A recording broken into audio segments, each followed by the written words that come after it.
Hi friends, कैसे सब लोग। नमस्कार, स्वागत है आपका कंसेप्ट आरएनए की ऑनलाइन क्लासेस में। लास्ट क्लास में हमने एपिडेमियोलॉजी के बारे में स्टडी किया था। एपिडेमियोलॉजी में हमने लास्ट क्लास में पढ़ा एपिडेमियोलॉजी का मतलब क्या होता है, एपिडेमियोलॉजी की परिभाषा डेफिनेशन कब और किसने दी और अपनी परिभाषा में क्या बताया।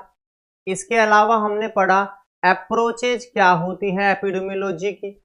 फिर हमने पढ़ा एपिडेमियोलॉजी के एम क्या हैं, एपिडेमियोलॉजी के टूल्स क्या होते हैं, और दो रेट हमने पढ़ी थी, इंसिडेंस और प्रिवेलेंस रेट। एक बात बताना चाहूँगा प्रिवेलेंस रेट के बारे में। मैंने बताया कि प्रिवेलेंस रेट आपको लिखवाया था कि जो प्रिवेलेंस रेट होती है वह एक प्रकार की केस कंट्रोल टेक्निक के द्वारा होती है। वहां आपको लिखना है यह cross sectional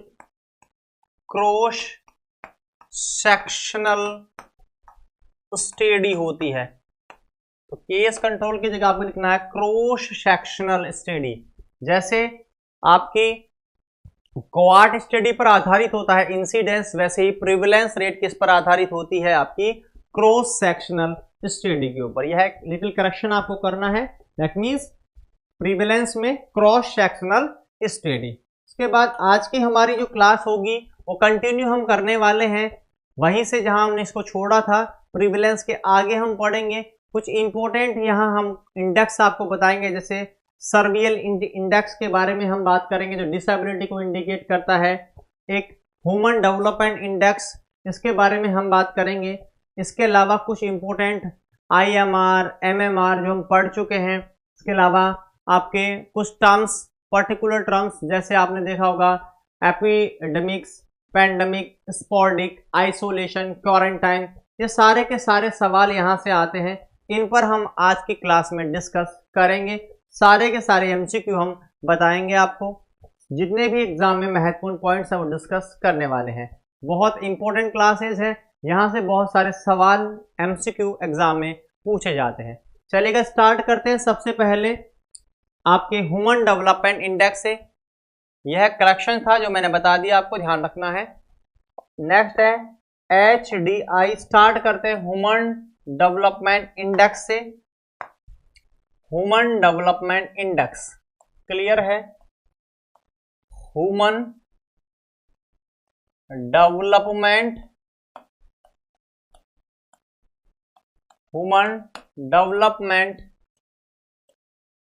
index, human development index HDI।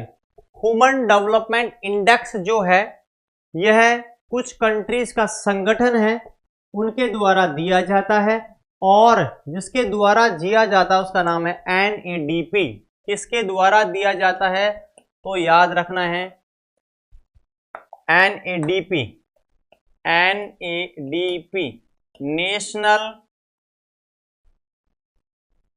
National activity for population development. Clear है। जैसे आपके कुछ संगठन हैं उनके द्वारा दिया जाएगा, और उन संगठनों में जो कंट्रीज अवेलेबल हैं, याद रखिएगा अभी जो कंट्री चल रही है मैं बात कर रहा हूं 2019 की। 2019 में टोटल 189 कंट्रीज ऐसी हैं जो इसका हिस्सा हैं। किसका? ह्यूमन डेवलपमेंट इंडेक्स का। और इन्होंने ही इसके ऊपर ह्यूमन डेवलपमेंट इंडेक्स के बारे में बातें कही हैं। क्या बातें कही हैं वो हम डिस्कस करेंगे। अब जो बात करते पहले हम ये समझना चाहेंगे ह्यूमन डेवलपमेंट इंडेक्स जो है वह क्या चीज है। आइए देखते हैं इसके बारे में। What is human development index? Human development index, human development index यह एक प्रकार का टूल है जो कंट्री के लिए काम करता है, overall achievement in its social and economic dimension. मतलब जो कंट्री की बात आप कर रहे हैं उस कंट्री का सोशल एंड इकोनॉमिकल डायमेंशन जो है, उसमें जो अचीवमेंट उसने किया है, जो अचीव उसने किया है, वह हम डिनोट करते हैं ह्यूमन डेवलपमेंट इंडेक्स के द्वारा। क्लियर है? चलिएगा इसकी डेफिनेशन की बात करते हैं। ह्यूमन डेवलपमेंट इंडेक्स क्या है? तो human development index is a composite statistics of, तीन चीजों से मिलकर बना है। पहला है लाइफ एक्सपेक्टेंसी, दूसरा है एजुकेशन, तीसरा है पर कैपिटा इनकम। यह इंडिकेटर्स हैं। ऐसा भी बोलते हैं कि अगर पूछा जाए कि कंपोनेंट क्या है तो यही कंपोनेंट हम यहां देते हैं, which is used to rank countries into 4 tier of human development index. इन तीनों के हिसाब से बोले तो तीन चीजें, लाइफ एक्सपेक्टेंसी, लाइफ एक्सपेक्टेंसी का मतलब मैंने बताया था औसतन जीवन काल जो लाइफ के लिए होता है कि कितना एक्सपेक्टेशन है लाइफ का, उसे हम बोलते हैं लाइफ एक्सपेक्टेंसी। दूसरा एजुकेशन बोले तो लिटरेसी रेट, कितने पढ़े लिखे हैं, ये हम बात कर चुके हैं इन रेट्स के बारे में पहले अर्ली और डिस्कस कर चुके हैं डेमोग्राफी के दौरान। इसके अलावा पर कैपिटा इनकम, प्रति व्यक्ति आय। क्लियर है? ये जो सारी चीजें होती हैं इनके आधार पर कम्युनिटी जो आपकी जो पूरी कंट्री जो है उसको हम एक मार्क देते हैं, एक रैंक दे देते हैं और उसके हिसाब से एक इंडेक्स बनती है, उसे हम बोलते हैं ह्यूमन डेवलपमेंट इंडेक्स। अगर मैं बात करूं भारत की तो 2019 के हिसाब से इंडिया इस समय 129 रैंक पे है। इस समय 189 कंट्रीज में से इंडिया का स्थान है इस समय 129। क्लियर है? और हमारा सबसे जो फर्स्ट नंबर पर इस इंडेक्स में है वह कंट्री है नॉर्वे। फर्स्ट नंबर पर आता है नॉर्वे और इंडिया इस समय 129 रैंक पर है। और इंडिया का जो ह्यूमन डेवलपमेंट इंडेक्स का जो मार्क है वह है 0.647। क्लियर है? तो बात करेंगे इसके बारे में कि क्वेश्चन अगर आता है ह्यूमन डेवलपमेंट इंडेक्स, दो तीन सवाल आए हुए हैं। एक तो पूछा जा सकता है इसमें इंडिकेटर्स के ऊपर कौन सा इंडिकेटर नहीं आता है, तो तीन आते हैं, बाकी कुछ नहीं आएगा। लाइफ एक्सपेक्टेंसी यहां आता है, एजुकेशन यहां आता है और पर कैपिटा इनकम यहां आ जाती है। क्लियर है? इसके अलावा दूसरी बात आती है कि यह कुछ कंट्रीज का संगठन है, उसके आधार पर बनाया जा गया है और इसके करंट रेट्स क्या आते हैं। चलिएगा जो करंट रेट्स हमने बताई उसके ऊपर बात करते हैं। इसमें 2019 के हिसाब से हम बातें करेंगे। इससे पहले दो चीजें आपके लिए, अगर क्वेश्चन आए indicator of human development index तो तीन इंडिकेटर हैं, life expectancy index, education index, community need index. ये तीनों इंडेक्स आते हैं indicator of human development index के। लेकिन अगर क्वेश्चन आए कंपोनेंट बताओ ऑफ ह्यूमन डेवलपमेंट इंडेक्स तो तीन कंपोनेंट है, लाइफ एक्सपेक्टेंसी, एजुकेशन और per capita income. Per capita income. Clear है? Life expectancy, education, per capita income, इन तीनों के हिसाब से हम ह्यूमन डेवलपमेंट इंडेक्स मेंशन करते हैं। इसकी रेट्स देखिएगा। टोटल कंट्रीज 189, बात कर रहा हूं 2019 की। इंडिया 129वें स्थान पर है और इंडिया का जो HDI है ह्यूमन डेवलपमेंट इंडेक्स वो क्या है 2019 में 0.647। सबसे पहला हाईएस्ट जो नंबर है जिस कंट्री का वह है नॉर्वे। कितना मार्क है इसके पास में, इसकी इंडेक्स कितनी है तो याद रखना है इसकी इंडेक्स है 0.953। 0.953। क्लियर है? तो 0.647 और दूसरा है 0.953। टोटल कंट्रीज 189, इंडिया का स्थान 129 और फर्स्ट कंट्री कौन सी है नॉर्वे, उसका कितना है 0.953। क्लियर है? तो यहां से सवाल आने की संभावनाएं रहती कहां से है, कंपोनेंट पर सवाल आया हुआ है एग्जाम में, एमसीक्यू है, याद रखिएगा। तीन कंपोनेंट याद रखने हैं कि लाइफ एक्सपेक्टेंसी होता है, एजुकेशन होता है, एजुकेशन को लिटरेसी भी ले सकते हैं आप, क्लियर है। इसको इस वर्ड से भी बताते हैं, कई बार अगर आ जाए कंफ्यूज नहीं होना है। लिटरेसी, क्लियर है। लिटरेसी, लिटरेसी का मतलब साक्षरता, वही एजुकेशन को दिखाता है। और लिटरेसी या एजुकेशन, लाइफ एक्सपेक्टेंसी और पर कैपिटा इनकम, ये तीनों क्या है, इसके कंपोनेंट है। तो क्वेश्चन आ सकता है which one is not included in a component of human development index, और 3 ऑप्शन तो ये होंगे और एक ऑप्शन को दूसरा डाल देगा। जैसे मैरिज डाल दिया तो आपको कंफ्यूज नहीं होना है, 3 आते हैं इसमें। औसतन जीवन काल को लिया गया है, एजुकेशन को लिया गया है यानी लिटरेसी को, और पर कैपिटा इनकम को लिया गया है। और इंडिकेटर्स क्या है इसमें, तो 3 इंडिकेटर हैं, 3 इंडेक्सों को जोड़ा गया है। लाइफ एक्सपेक्टेंसी इंडेक्स इसमें है, एजुकेशन की इंडेक्स इसमें है, और कम्युनिटी नीड की इंडेक्स इसमें जोड़ी गई है, क्लियर है। और यह हम बात कहां से कर रहे हैं, तो 2019 की बात कर रहे हैं। एक चीज और, किसने दिया था, इसकी फुल फॉर्म भी मैं बताता हूं। यह इसके द्वारा दिया गया है, तो लिखना है गिवन बाई, यह दिया गया है UNFPA UNDP, तो UNDP के द्वारा, UNDP, NFPA नहीं है, UNDP, उसका नाम है यूनाइटेड नेशंस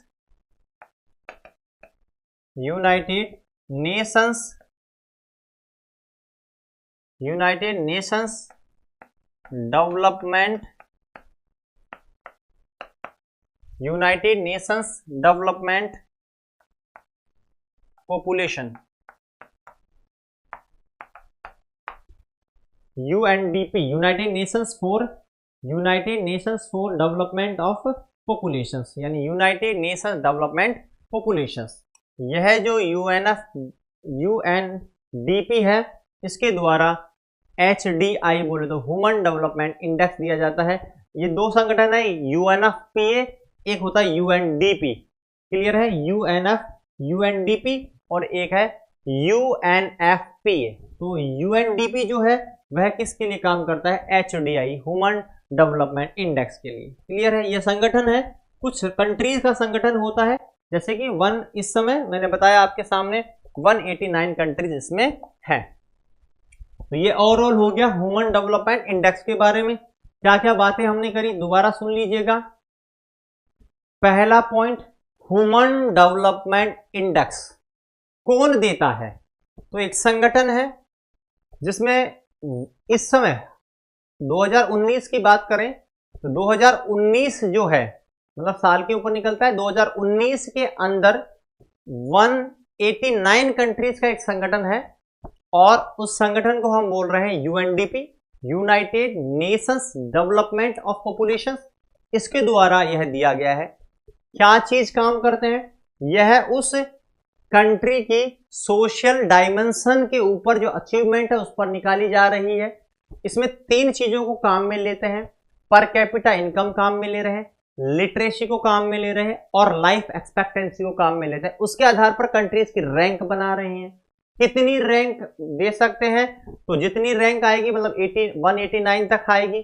फर्स्ट जो रैंक है इस इंडेक्स में, सबसे टॉप पर जो कंट्री है उस कंट्री का नाम है नॉर्वे। और इंडिया का, क्योंकि हम भारतवासी, हमें तो इंडिया के बारे में पता होना चाहिए, तो 2019 के हिसाब से इंडिया की कौन सी रैंक है, 129 रैंक है। पहले 130 थी, अब 129, मतलब इंडिया ने एक स्थान की प्रोग्रेस की है। और 129 रैंक पर इंडिया के पास में जो इंडेक्स आ रही है, उस इंडेक्स का मार्क कितना है, तो 0.647 इस समय इंडिया का मार्क्स है, क्लियर है। यह आपके सामने भी है 0.647, और नॉर्वे जो है उसका है 0.953, सब पॉइंट के बाद में है, क्लियर है। तो यह आपकी पहली इंडेक्स थी जिसे हमने कहा ह्यूमन डेवलपमेंट इंडेक्स। नया पॉइंट है, कुछ सवाल आते हैं, इसलिए आपको याद रखना एग्जाम के हिसाब से। स्पेशली करंट रेट के बारे में सवाल आएगा, इंडिया का स्थान पूछ सकता है आपको, इंडिया की रेट पूछ सकता है 0.647 647, और एक इसके कंपोनेंट पर सवाल बनता है। आपके कंपोनेंट और इसके इंडिकेटर्स दोनों का अलग अलग याद रखें, इसके ऊपर ज्यादा सवाल कंपोनेंट पर आता है। यह है आपकी पहली इंडेक्स हो गई। दूसरी इंडेक्स इसके बाद हम बात करने वाले हैं, नेक्स्ट चलते हैं, और यह है फिजिकल क्वालिटी लाइफ इंडेक्स। क्या है? Physical quality life index. चलिए इसे भी देख लेते हैं, फिजिकल क्वालिटी लाइफ इंडेक्स के बारे में। क्या है physical quality life index? Physical quality life index, अभी तक एग्जाम में सवाल इस पर नहीं आया है, लेकिन आने की संभावनाएं रखता है। फिजिकल क्वालिटी लाइफ इंडेक्स समझिएगा। Physical quality life index was developed by famous economist Morris David. किसने? मॉरिस डेविड ने, जो आपके इकोनॉमिस्ट हैं। क्या है? इकोनॉमिस्ट।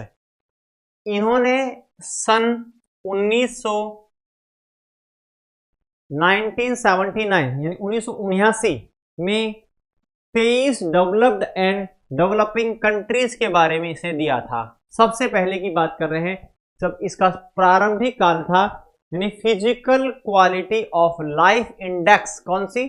फिजिकल शॉर्ट फॉर्म पूछते हैं PQLI, जैसे HDI उसकी थी, वैसे PQLI, PQ movie, PQLI, PQ movie के हिसाब से याद रख सकते हैं। फिजिकल PK जो थी उसके ऊपर PQ, तो physical quality of life index. Physical quality life index किसने दी? तो डेविड मॉरिस ने। क्या थे वो? फेमस इकोनॉमिस्ट थे। कब दी? तो 1979 में दिया था। कितनी कंट्रियों पर? तो 23 डेवलप्ड कंट्री थी और कुछ डेवलपिंग कंट्रीज को जोड़कर। क्या बात है इसमें? क्या इस इंडेक्स जो थी उसमें क्या क्या चीजें जुड़ी होती हैं? तो इन्होंने 3 चीज यहां पर जोड़ी। पहला है life expectant rate, life expectant rate उसमें भी थी ये। दूसरा इन्फेंट मोर्टिलिटी रेट, उसमें नहीं थी। ह्यूमन डेवलपमेंट इंडेक्स में IMR का जिक्र नहीं है, लाइफ एक्सपेक्टेंसी का जिक्र था, तो यहां लाइफ एक्सपेक्टेंसी उसके समान। दूसरा इन्फेंट मोर्टिलिटी रेट, तीसरा बेसिक लिटरेसी रेट, यह उसमें भी थी। मतलब एक बदलाव यहां और वहां हुआ, वो क्या था? पर कैपिटा इनकम का। वहां पर कैपिटा इनकम थी और यहां इन्होंने क्या जोड़ा है? Infant mortality rate. जब पर कैपिटा इनकम को जोड़ रहे हैं इसके साथ में, तो ह्यूमन डेवलपमेंट इंडेक्स आ रही है, और अगर इन्फेंट मोर्टिलिटी रेट को जोड़ देते हैं तो वो physical quality of life index बनकर आती है। दोनों इंडेक्स जो आती हैं इनके ऊपर आपको जो अब तक एग्जाम में सवाल आए हुए हैं ह्यूमन डेवलपमेंट इंडेक्स पर आए हैं, इसलिए मैंने उनके कुछ डेटास भी आपको बता दिए हैं। लेकिन यह भी याद रखना है, अगर यहां से भी सवाल आए तो इसे भी गलत करके नहीं आना है। याद रखना है किसने दी? तो डेविड मॉरिस ने दी, याद रखिएगा। और क्या चीजें इसमें आती हैं? तो 3 चीजें आती हैं, उसमें भी 3 आती, इसमें भी 3 आती। फर्क एक का ही है। फर्क क्या है? IMR का। यहाँ IMR आती है और वहां पर कैपिटा इनकम आती है। उसके अलावा एक लाइफ एक्सपेक्टेंसी है और दूसरा लिटरेसी है। क्लियर है? तो यह आपकी है physical quality of life index. चलिएगा आगे बात करते हैं नेक्स्ट, और नेक्स्ट आपकी है आपके दिल्ली। इसके ऊपर भी सवाल मिलता है। Disability adjusted life years. ये कुछ छोटे छोटे पॉइंट्स हैं, इनसे रिलेटेड सवाल बन जाते हैं। दिल्ली फुल फॉर्म ही पूछ लेते हैं भाई इसकी, सीधा क्वेश्चन। दिल्ली DALY, डेली नहीं दिल्ली, DALY, डेली यानी प्रतिदिन, DA। क्लियर है? तो Delhi DALY, Delhi.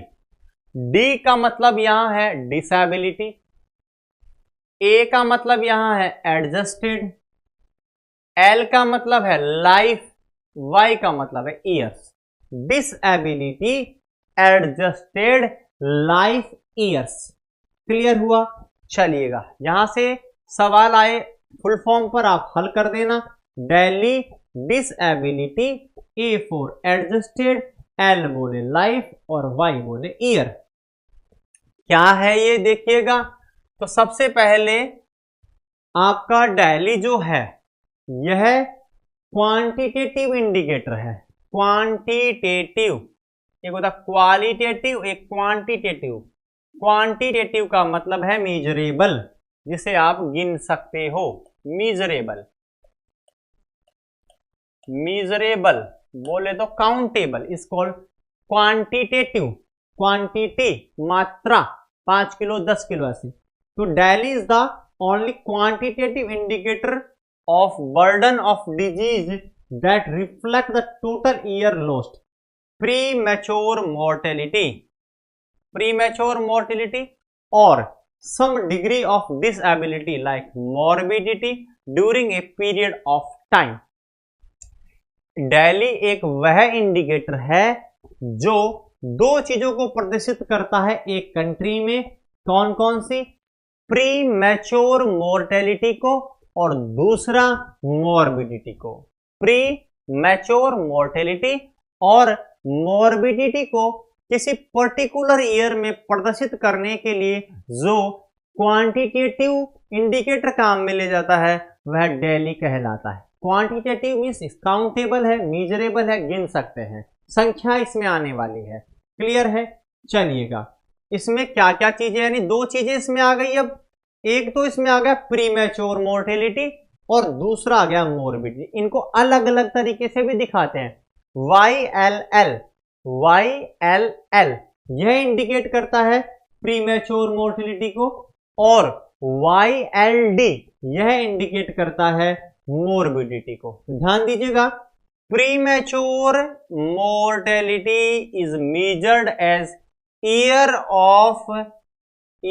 Of life lost, year of life lost, YLL।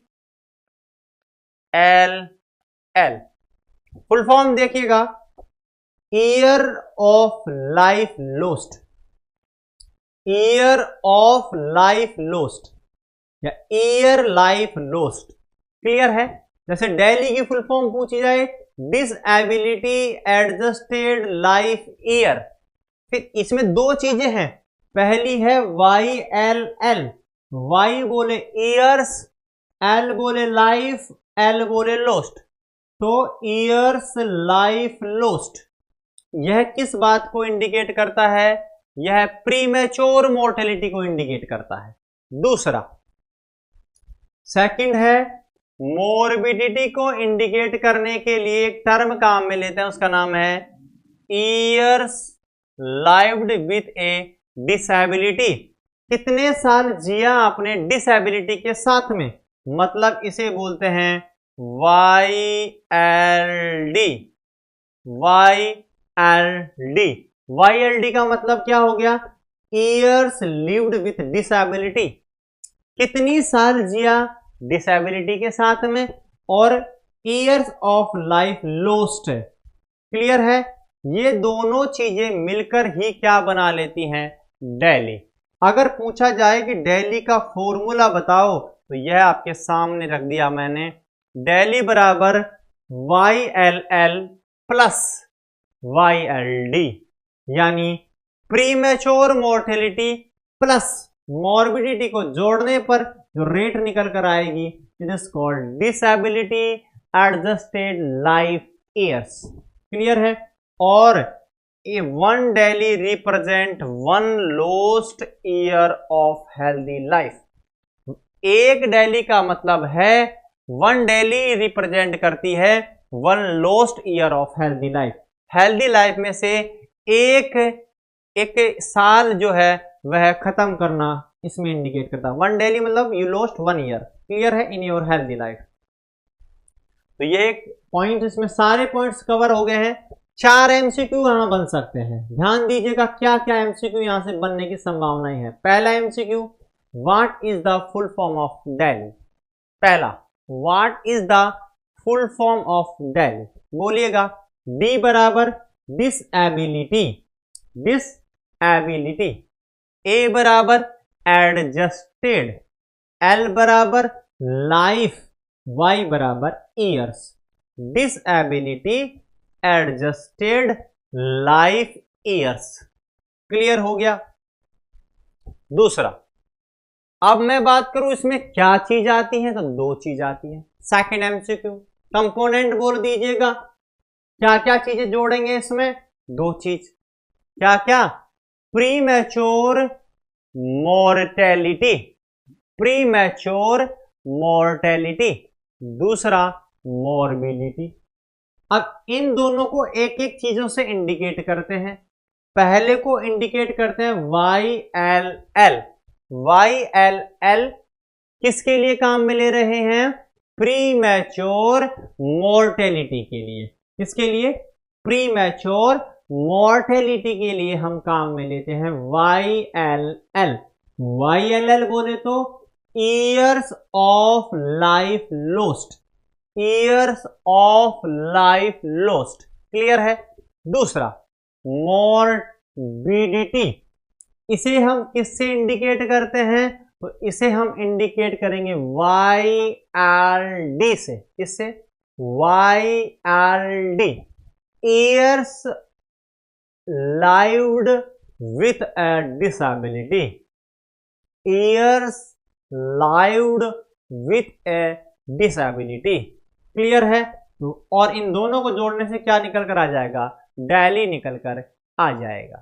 Clear हुआ पॉइंट। तो यहां के एमसीक्यू और फुल फॉर्म ध्यान दीजिएगा, याद रख लेगा। क्लियर है, DALY equal to YLD plus YLL, दो चीजें हैं, प्रीमैच्योर मॉर्टेलिटी और मॉर्बिडिटी। आगे चलते हैं। नेक्स्ट, यह इंडेक्स है आपकी सुलिवन्स इंडेक्स। सुलिवन इंडेक्स डिसेबिलिटी को दिखाने के लिए आती है। सुलिवन्स इंडेक्स, इसे भी देखिएगा क्या है। सुलिवन्स इंडेक्स क्या रिप्रेजेंट करती है, पहला एमसीक्यू यहां से, यह रिप्रेजेंट करता है expectation of life free of disability. कितनी जिंदगी ऐसी थी जो डिसेबिलिटी से फ्री है, फ्री ऑफ डिसेबिलिटी। तो expectation of life free of disability, तो कैसे निकालेंगे, टोटल लाइफ में से डिसेबिलिटी वाली ईयर निकाल दो, जो समय आएगा वो फ्री वाला जाएगा। Expectation of life free of disability, disability से मुक्त जीवन काल जिस इंडेक्स के द्वारा प्रदर्शित किया जाता है वह इंडेक्स सुलिवन इंडेक्स कहलाते हैं। क्लियर है। निकालने का फॉर्मूला भी आप देख सकते हैं, ध्यान दीजिएगा। Sullivan index equal to life expectancy of the country. औसतन जीवन काल कितना है, उसमें से क्या माइनस कर देंगे, डिसेबिलिटी वाले ईयर्स को, minus probable duration of bad disability and inability to perform a major activities. इसीलिए तो डिसेबिलिटी कहते हैं। मतलब इसने क्या कहा, ध्यान दीजिएगा, सुनिएगा, समझने का प्रयास कीजिएगा। यह इंडेक्स बता रही है expectation of life free of disability. आपके जीवन काल में कितना समय ऐसा था जिसमें आप फ्री ऑफ डिसेबिलिटी थे। एक साधारण सा एग्जांपल मैं देता हूं। एक व्यक्ति की औसत जीवन काल है 60 साल, मतलब वो 60 साल तक जिंदा रहता है। उस 60 साल में वो 6 साल रहा डिसेबिलिटी से ग्रसित, मतलब वो कुछ भी नहीं कर पाया, उस समय बैठा ही रहेगा, असक्षम है। तो उसकी डिसेबिलिटी से फ्री लाइफ कितनी हो गई, 60 में से 6 घटा दो, 54 साल, यानी 54 साल वह कैसा रहा, डिसेबिलिटी फ्री रहा था। सेम यही क्राइटेरिया, मतलब औसत जीवन काल में से वह समय घटा दिया जाएगा जिस समय वह डिसेबल था। यही इस फॉर्मूला में बताया गया है, life expectancy minus duration of disability. Clear है। और it is considered as one of the most advance indicator of currently available. अभी जो डेटाज है उसमें सबसे आपका लेटेस्ट या एडवांस जो इंडिकेटर है वह कौन सा है, सुलिवन इंडेक्स। यह बताता है कि व्यक्ति की लाइफ में कितने साल ऐसे हैं जब वह आपकी डिसेबिलिटी से ग्रसित नहीं रहा है, फ्री कितने साल रहा, बिल्कुल पूर्ण तरीके से स्वस्थ कितने साल रहा है। यह कौन सी इंडेक्स से पता करते हैं, तो हम बताएंगे सुलिवन्स इंडेक्स से पता करते हैं। बेटा 3 इंडेक्स बताया हूं, कौन कौन सी? ह्यूमन डेवलपमेंट इंडेक्स पहली, दूसरी आपकी हमने बात की फिजिकल क्वालिटी लाइफ इंडेक्स के बारे में, PQLI, तीसरी इंडेक्स सुलिवन्स इंडेक्स। क्लियर है? इसके अलावा एक हमने बात की डेली के बारे में। क्लियर है? ये 4 पॉइंट हमने डिस्कस किए अभी तक। चारों पॉइंट्स को एक बार पुनः आप देख लीजिएगा, क्योंकि थोड़े से ऐसे टॉपिक हैं जो अनफैमिलियर हमसे होते हैं, रूटीन टॉपिक नहीं है हमारे, जैसे वैक्सीनेशन, कॉन्ट्रासेप्टिव, ये वे टॉपिक है जो हमारे रूटीन में होते हैं, लेकिन ये थोड़े से इनएप्रोप्रिएट टॉपिक और यहाँ से सवाल आते हैं और हम गलत कर बैठते हैं। कि देखो जो इजी टॉपिक होते हैं वो तो सभी लोग पढ़ते हैं, लेकिन इन टॉपिकों पे से सवाल आता है, और ये वो टॉपिक है जो अभी कम्युनिटी का लेटेस्ट ट्रेंड है, न्यू ट्रेंड। तो क्वेश्चन यहां से न्यू ट्रेंड में भी एग्जामिनर डालता है। क्लियर है? तो एक बार पुनः देखिएगा, क्योंकि हमारा उद्देश्य सवाल खराब करना बिल्कुल नहीं है। हम किसी भी कीमत पर कोई भी सवाल एग्जाम का खराब नहीं करके आएंगे। चलिएगा, सबसे पहले रिवीजन सेशन चल रहा है आपका इन चारों का। मैं बात कर रहा हूं सबसे पहले इंडेक्स ह्यूमन डेवलपमेंट इंडेक्स। बस बातें ध्यान रखने की, किन पी पॉइंट बातें? Life expectancy, education, per capita income, बस 3 चीजें यहां होती हैं। फिर सीधा डायरेक्ट चले जाएंगे इसके अंदर कि आपका किसने दिया? यूएनडीपी ने। कंपोनेंट में 3, इंडिकेटर में भी 3, और करंट रेशियो। ये ज्यादा महत्वपूर्ण है। 2019 के हिसाब से total country 189, India 129, first Norway, India का जो रेट है वह 0.647, नॉर्वे का 0.953। उसके बाद सीधा चले जाएंगे डायरेक्टली दूसरे के ऊपर, और सेकंड नंबर पर आता है आपका physical quality of life index. 3 चीजें हैं, एक में डिफरेंस आ रहा है IMR में। क्लियर है? इन्फेंट मोर्टिलिटी रेट में। क्लियर है? यह IMR है, IMR, infant mortality rate. Clear है? इसके बाद नेक्स्ट बात करेंगे हम डेली। यहां पर याद रखने की बातें क्या क्या है? YLL, YLD दोनों को जोड़कर डेली बन जाएगा। फुल फॉर्म क्या होती है डेली की? डिसेबिलिटी एडजस्टेड लाइफ ईयर्स, और इन दोनों का नामकरण। क्लियर है? इसके बाद सर्विलाइन इंडेक्स, सुलिवन इंडेक्स जो है उसका मतलब किसके लिए रिप्रेजेंट कर रहे हैं? आपका जीवन में वह समय जब आप फ्री ऑफ डिसेबिलिटी रहे हो वो, और निकालने का तरीका। क्लियर है? चलिएगा, इसके बाद कुछ इंपॉर्टेंट पॉइंट्स हम डिस्कस करेंगे, और वो पॉइंट्स क्या रहने वाले हैं देखिएगा।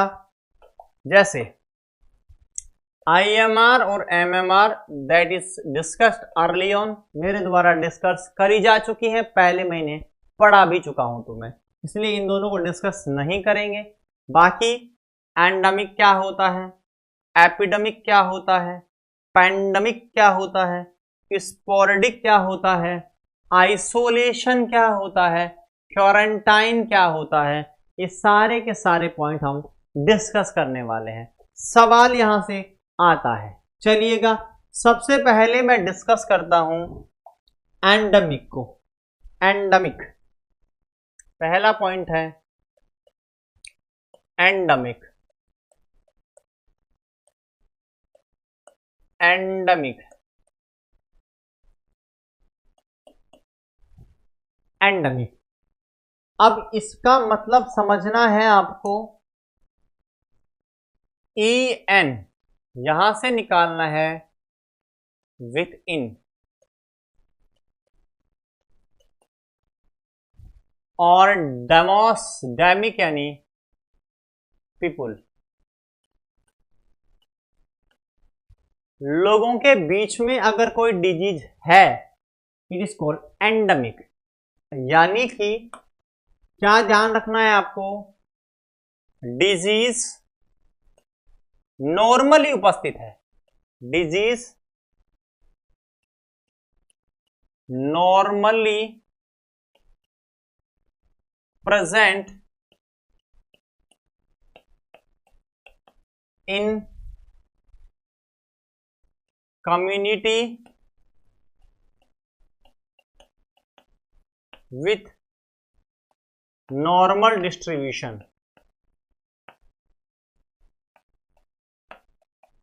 नॉर्मल डिस्ट्रीब्यूशन बोले तो भयानक नहीं है, बीमारी बोलेंगे आप उससे, महामारी नहीं बनी है, बीमारी। क्लियर है? तो आप उसे बोलोगे एंडेमिक। एंडेमिक का मतलब बीमारी तो है, नॉर्मल अवस्था में है, सीवियर नहीं है बहुत ज्यादा। आप कह सकते हैं यूजुअल। यूजुअल का मतलब है प्राय, नॉर्मली। अनयूजुअल यानी इनअप्रोप्रिएट। नॉर्मल संख्या में है, नॉर्मल उपस्थिति है, इस कॉल्ड एंडेमिक डिजीजेस। क्लियर है? जैसे या मैं ऐसा कह सकता हूं डिजीज ऑलरेडी प्रेजेंट है, पहले से ही, disease already present in community. अगर किसी कम्युनिटी में कोई बीमारी पहले से ही उपस्थित है, कोई नई नहीं आई, पहले से उपस्थित है, नॉर्मल अमाउंट में उपस्थित है, लोग उसके आदी हो चुके हैं उस बीमारी के, तो इसका मतलब यह बीमारी क्या कहलाएगी? एंडेमिक। मैं बोलूंगा यह वह स्थिति है जब कोई भयानक अवस्था डेवलप नहीं हुई है, नॉर्मल अकरेंस है, नॉर्मल डिस्ट्रीब्यूशन है, यूजुअल उपस्थिति है, ऑलरेडी एग्जिस्टिंग है। It's condition is called endemic diseases. बहुत सारी डिजीजेस एंडेमिक है जो प्रेजेंट है हमारे पास में, बीमारी तो है लेकिन वो अभी इस लेवल पर नहीं है कि बहुत खतरनाक हो, नॉर्मल लेवल पर उपस्थित बीमारियां हैं। जैसे ट्यूबरक्लोसिस है आपके पास में, मलेरिया आपके पास में है, डेंगू आपके पास में है। ये ऐसी बीमारियां हैं जो हम भली भांति जानते हैं, हमें पता है ये बीमारियां हैं और नॉर्मल इनका क्या है, हमारे एक कम्युनिटी में आप देखोगे तो इनका नॉर्मल अकरेंस अवेलेबल है। ऐसा भी हो सकता है कि कई बार कोई एंडेमिक डिजीज समय आने पर एपिडेमिक भी हो जाती है। अब ये इस समय जब नॉर्मल है तब तक तो हमने इसे एंडेमिक कह दिया। मानो ऐसा हुआ बारिश का मौसम आया और मलेरिया बहुत बढ़ गया, बहुत सारे केस आने लगे, आप फिर क्या कह दोगे? अब मलेरिया कैसा हो गया? एपिडेमिक हो गया। जैसे डेंगू, कई बार ऐसा होता है, नॉर्मली नहीं है लेकिन कुछ समय बाद ऐसा हो जाता है। 3-4 साल पहले आपने देखा होगा कि डेंगू के केस बहुत आने लगे थे, तो उस समय डेंगू कैसा रूप धारण कर लिया था अपना? एपिडेमिक का। कहने का मतलब आप एग्जाम्पल्स को नहीं याद रखें, आप लॉजिक को याद रखें, क्योंकि बीमारियां बदलती रहती हैं। बीमारी एपिडेमिक का रूप भी धारण कर सकती है, बीमारी पेंडेमिक का रूप धारण भी कर सकती है, एक बीमारी तीनों जगह भी आ सकती है। क्लियर है? यानी कि उपस्थिति के हिसाब से दिखाया जाता है। जैसे कोरोना है, कोरोना अगर एक लिमिटेड अमाउंट में होता, बहुत भयानक नहीं होता, तो हम बोलते कि यह बीमारी कैसी थी? एंडेमिक थी। लेकिन जब इसने पूरे संसार को इन्वॉल्व कर लिया, बहुत भयानक रूप धारण कर लिया, हमने कह दिया पेंडेमिक हो गई। क्लियर है? तो हमारा उद्देश्य क्या है? हमें यह समझना चाहिए कि बीमारी की उत्पत्ति के आधार पर उसका नाम दिया जाता है। अगर बीमारी नॉर्मल अवस्था में है, बीमारी नॉर्मल अकरेंस में है, खतरनाक स्टेज में नहीं है, उस कंडीशन में आप क्या शब्द काम में लोगे? एंडेमिक। एग्जामिनर कभी आपको यह नहीं पूछेगा कि बताओ मलेरिया इज एंडेमिक या पेंडेमिक, ऐसे नहीं पूछेगा। हाँ, पूछ सकता है किसके बारे में? कोरोना के बारे में, क्योंकि वो तो एक पेंडेमिक डिजीज हो चुकी है, सर को पता है ये सवाल। तो ये, इसके अलावा बाकी पर्टिकुलर सवाल आपको इसके ऊपर नहीं मिलेगा। ये जरूर पूछा जाएगा एंडेमिक का मतलब क्या होता है, ऐसे पूछेगा when a disease is present in normal occurrence is called, तो आप कहेंगे एंडेमिक है। क्लियर है? चलिएगा आगे बात करते हैं। दूसरा है epidemic.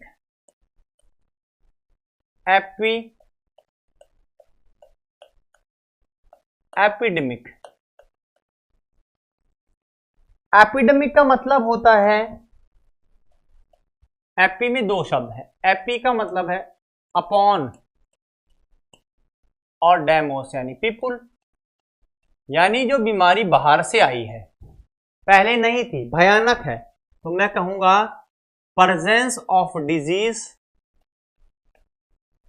presence of disease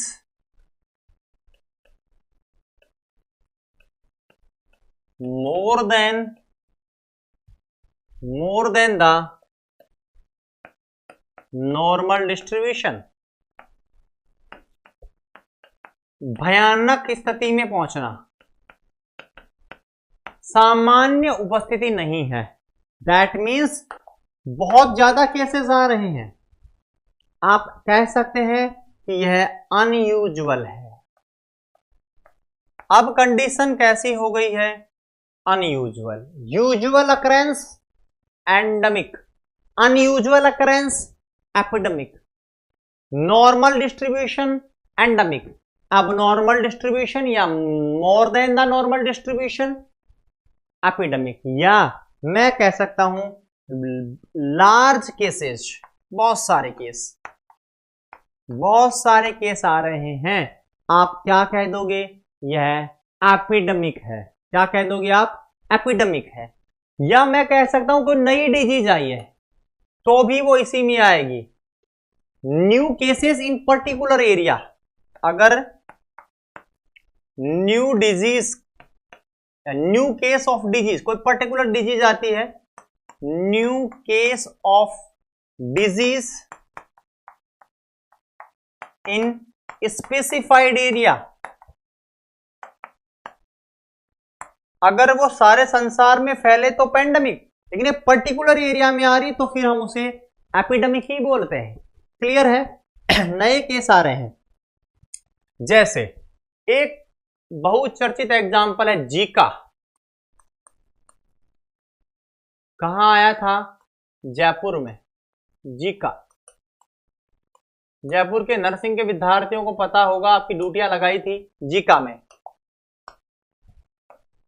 Zika, तो जयपुर में आया जीका, यह क्या है? एक प्रकार की एपिडेमिक ही तो है। क्लियर है? जीका, यह अभी लास्ट 2019 में ही आया था आपका जीका। क्लियर है?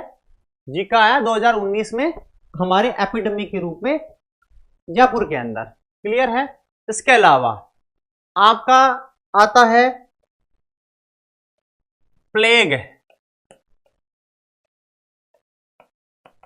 प्लेग वेस्ट बंगाल में आया था, महामारी का रूप धारण करके, और यह आया था 1896 में। 1896 के अंदर ये आया था। क्लियर है? तो जीका जयपुर में, प्लेग आया वेस्ट बंगाल में 1896 के अंदर। क्लियर है? तो ये सारी क्या है? आपकी एपिडेमिक्स है, यानी कि इनके केसेस एबनॉर्मल थे, ज्यादा केस में आए, और कह सकता हूं कि यह एक नॉर्मल डिस्ट्रीब्यूशन नहीं है, एबनॉर्मल है। मतलब जब कोई बीमारी अपने नॉर्मल रूप से एबनॉर्मल रूप में आ जाए, नॉर्मल अवस्था से एबनॉर्मल अवस्था में आ जाए, तो वह एपिडेमिक कहलाता है। मतलब एपिडेमिक खतरनाक है। समझ में आई बात? आपको यह बात भी याद रखना है कि समय आने पर आपकी जो एंडेमिक है वह भी एपिडेमिक का रूप धारण कर सकता है। क्लियर है? मतलब पहले नॉर्मल था, किसी पर्टिकुलर सीजन में वो एबनॉर्मल हो गया। मलेरिया, मानो कि गर्मी के मौसम के अंदर मलेरिया था एंडेमिक, लेकिन बारिश का मौसम आया और बहुत सारी बीमारियां के लक्षण आने लगे, बहुत सारे केस आने लगे, और आपने कह दिया वो कैसी हो गई? एपिडेमिक। टाइफाइड नॉर्मल था तो एंडेमिक, और देखा कि बारिश का मौसम आया, सीवेज की लाइन पानी वाली लाइन से मिली, टाइफाइड का केस आने लगे, आपने कह दिया अब कैसा हो गया टाइफाइड? आपने कह दिया एपिडेमिक हो गया। तो कहने का उद्देश्य क्या है मेरा, कि अगर आपको ऐसे कहे कि कोई बीमारी नॉर्मल उपस्थिति दिखा रही है तो एक बात बोल देना, एंडेमिक है। अगर आपको बोला जा रहा है कि जो डिजीज आपकी है यह कैसी है? एबनॉर्मल अवस्था में, तो आप कह देना वह कैसी हो गई है? एपिडेमिक। क्लियर है? तीसरी बात करते हैं pandemic. Pandemic,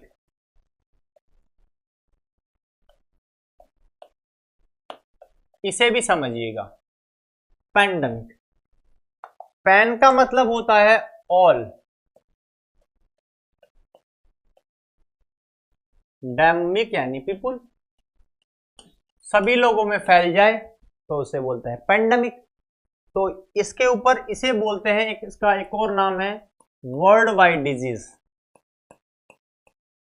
world wide disease, जो सब जगह फैल गई संसार में, हर जगह आपको मिले, बहुत सारी कंट्रीज हो गई हो, तब उसे क्या बोलते हैं, पैंडेमिक डिजीजेस। क्लियर है? यानी कि disease spread, disease spread all the countries, all the countries of the world, या many countries दे सकते हैं, spread to many countries of the world, संसार की बहुत सारी कंट्रीज को इन्वॉल्व कर लिया हो तो हम उसे पैंडेमिक कह देते हैं। क्लियर है? और इसका बहुचर्चित एग्जाम्पल याद रखना है आपका, 2020 पूरी साल एक बीमारी की चपेट में आया है, सारा संसार उसका गवाह है, कोरोना।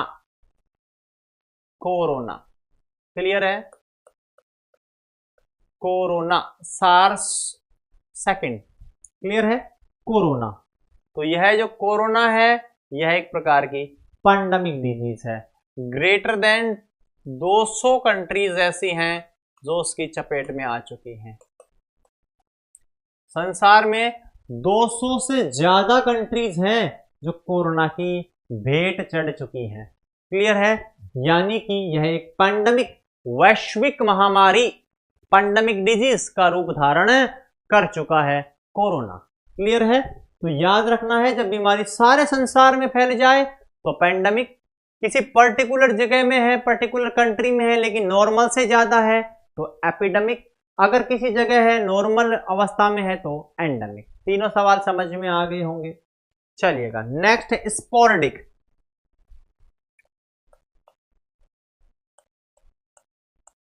स्पोरेडिक, स्पोरेडिक का मतलब है स्कैटर्ड केसेस ऑफ डिजीज, छितरेवीय cases. Scattered cases of disease, बीमारी के स्कैटर्ड केसेस जो होते हैं उन्हें हम बोलते हैं स्पोरेडिक डिजीज। स्पोरेडिक बोले तो ऐसे केस आ रहे हैं, 10 केस यहां है, 15 केस यहां आ गए, 20 केस यहां आ रहे हैं, ऐसे। मतलब आपका जो डिस्ट्रीब्यूशन है डिजीज का वो एक स्पॉट लाइक मैनर में है, इसे हम बोलते हैं स्कैटर्ड केसेज। तो अगर टापुओं के रूप में अगर डिजीज आ रही है, एक जयपुर में बीमारी है कि 10 केस, दिल्ली में 15 केस, जोधपुर में 10 केस, ऐसे आ रहे हैं, दैट मीन्स अभी बीमारी स्कैटर्ड कंडीशन में है। और इसका एग्जांपल है polio. Polio is a sporadic disease. इसके स्कैटर्ड केसेस नजर आते हैं स्पोरेडिक में, छितरेवीय केसेस नजर आ रहे हैं, अगर ऐसी है दैट इज स्पोरेडिक। क्वेश्चन एक पकड़ना, ऑफ जब भी एग्जाम में सवाल आए, scattered cases of disease indicate the sporadic disease. Clear है? चारों क्लियर हो गए। What is endemic, what is epidemic, what is pandemic, what is sporadic. Clear है? बीमारी अपनी नॉर्मल अवस्था में है एंडेमिक, एबनॉर्मल अवस्था में है एपिडेमिक, सारे संसार में फैल गई पैंडेमिक, और स्कैटर्ड केसेस नजर आ रहे हैं तो स्पोरेडिक। क्लियर है? चलिएगा, अब बात करते हैं आइसोलेशन और क्वारंटाइन के बारे में।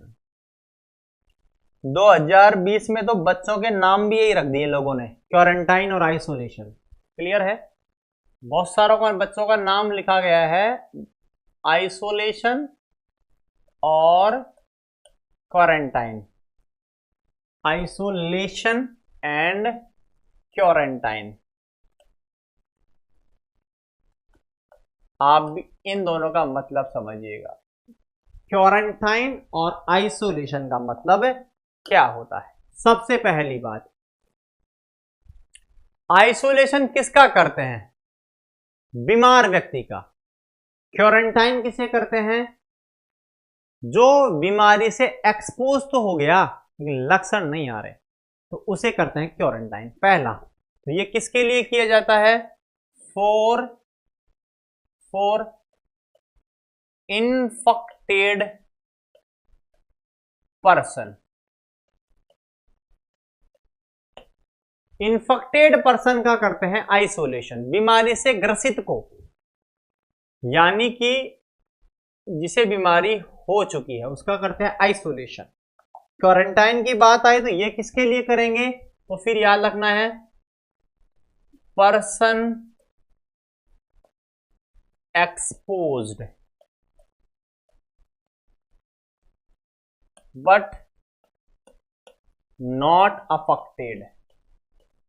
अभी तक अफेक्टेड नहीं है, एक्सपोज हो चुका।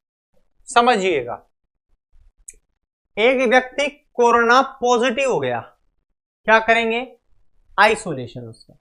लेकिन जो व्यक्ति कोरोना पॉजिटिव था उसके संपर्क में बहुत सारे लोग आ गए जो उसे मिले थे, उनका क्या करेंगे? क्वारंटाइन। मतलब जिसे बीमारी हो चुकी है आइसोलेशन, लेकिन बीमारी के जिसके बीमारी हुई है उसके संपर्क में आया है तो क्वारंटाइन। क्लियर है? मतलब ये बीमार व्यक्ति का करते हैं, ये स्वस्थ व्यक्ति का कर रहे हैं। ये स्वस्थ है अभी तक क्योंकि इसके अंदर लक्षण नहीं आए हैं, और यह व्यक्ति जो है वह क्या कर रहा है? केवल एक्सपोज हुआ है। समय अवधि यह कब तक करते हैं? तो ये कब तक करेंगे? For infected period, for infected period तक करेंगे। जब तक वह इन्फेक्टेड रहेगा तब तक उसे क्या करेंगे? आइसोलेशन में रख लेंगे। लेकिन यह कब तक करते हैं? जब इसके लक्षण आ जाएं तब तक। तो हम कहेंगे कि for maximum incubation period, maximum incubation period. जैसे कोरोना में जो क्वारंटाइन कर रहे हैं ना, तो इसका इंक्यूबेशन पीरियड कितना है? मैक्सिमम 14 दिन। तो इसमें कोरोना में कितने दिन तक कर रहे हैं हम? तो याद रखना है 40 डेज, 14 दिन तक क्वारंटाइन करते हैं। बोले तो इसका मैक्सिमम इंक्यूबेशन पीरियड। तो क्वारंटाइन कब तक? जब तक लक्षण आने की संभावनाएं हैं। तो दोनों में बेसिक डिफरेंस हो गया। क्वारंटाइन का मतलब क्या है और आइसोलेशन का मतलब क्या होता है। अगर बीमारी का एक्सपोजर हो चुका है तो आइसोलेशन, बीमारी से ग्रसित व्यक्ति के संपर्क में आया है तो क्वारंटाइन। यह कब तक करते हैं? जब तक वो इन्फेक्टेड रहेगा तब तक हम करेंगे आइसोलेशन, और जब तक उसके लक्षण नहीं आ जाते तब तक हम रखेंगे उसे क्वारंटाइन में। क्लियर है? इसी के साथ आपके वे पॉइंट्स क्लियर हो गए जो डिजीज से रिलेटेड है। एक पॉइंट और है, यहां भी सवाल आता है, और इसे हम बोलते हैं एपिडेमियोलॉजिकल ट्रायड। इसको भी याद रखना है, एपिडेमियोलॉजिकल ट्रायड। एजेंट, होस्ट और एनवायरमेंट। एजेंट, होस्ट और एनवायरमेंट, इसे हम बोलते हैं एपिडेमियोलॉजिकल ट्रायड। बोले तो एपिडेमियोलॉजिकल ट्रायड में 3 चीजें आती हैं। एक आता है एनवायरमेंट, एक आता है होस्ट, एक आता है एजेंट। और ये क्या इंडिकेट करता है? यह इंडिकेट करता है डिजीज कंडीशन को। डिजीज कंडीशन को इंडिकेट करता है epidemiological triad, agent, host and environment is a indicator of a disease process. मतलब अगर इन तीनों में डिसइक्विलिब्रियम हुआ आप बीमार हो जाओगे।